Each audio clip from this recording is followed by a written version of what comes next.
I'm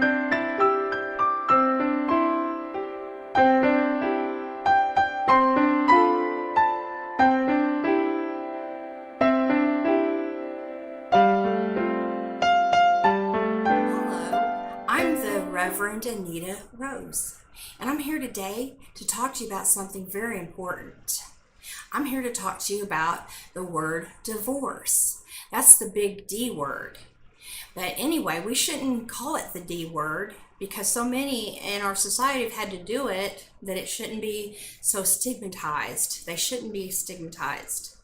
I'm here to try to relieve some of the guilt about it, because we shouldn't put a big A on them or a big D, like the scarlet letter A. But I am here to tell you that there are times when it is okay and acceptable to God to divorce. Okay, that's the 3 A's. That's what I call them, the 3 A's. That is the case of abandonment. Abandonment is, someone who's worse than an infidel because they have abandoned their families. They're not providing for their families. They have left their families. And there is some scripture to back that up, and I would like to share that with you. It's 1 Timothy 5:8.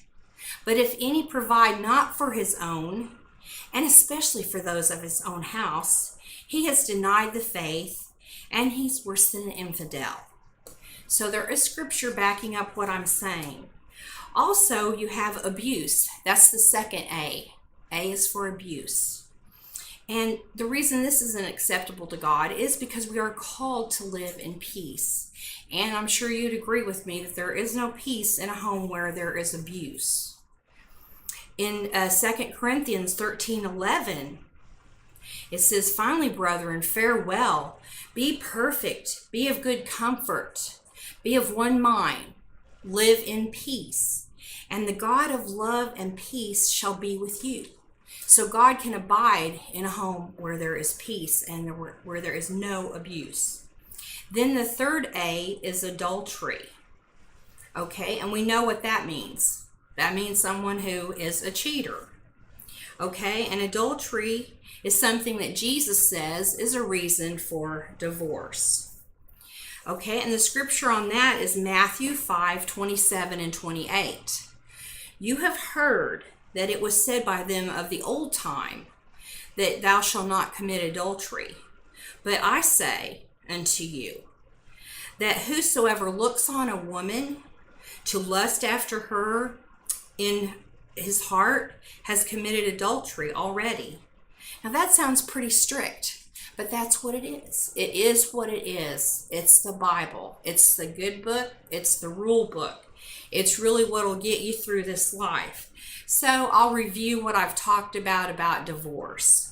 The 3 A's, okay? That's abandonment, abuse, and adultery. And these are reasons to divorce. It's 3 times when it's okay to divorce. God does not want us to live in turmoil and trouble. And wouldn't you agree that these 3 things, the abandonment, abuse, and adultery, do cause turmoil and trouble? Now, I've got some advice for you if you have to go through a divorce, or if you know someone who's going through, or you have to make that decision to divorce. First thing I would tell you to try to do is to pray. And maybe you think, well, I don't really know exactly how to do that. But honestly, God just wants you to come to him. You come with utterings and groanings. He knows what's in your heart. He knows what's happening. And this might help you to make the decision, or to help someone else that's going through it.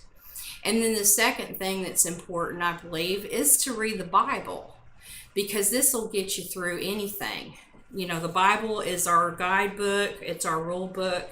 And, there's an old saying, a Bible that's falling apart, it probably belongs to someone whose life isn't falling apart. But I'd like to add to that and say, that because we're in this life, we may still have some troubles and trials and problems. But if you read the Bible, it will help you to survive them and get through them a little bit easier. And I just want to say that I thank you for your time, and God bless you.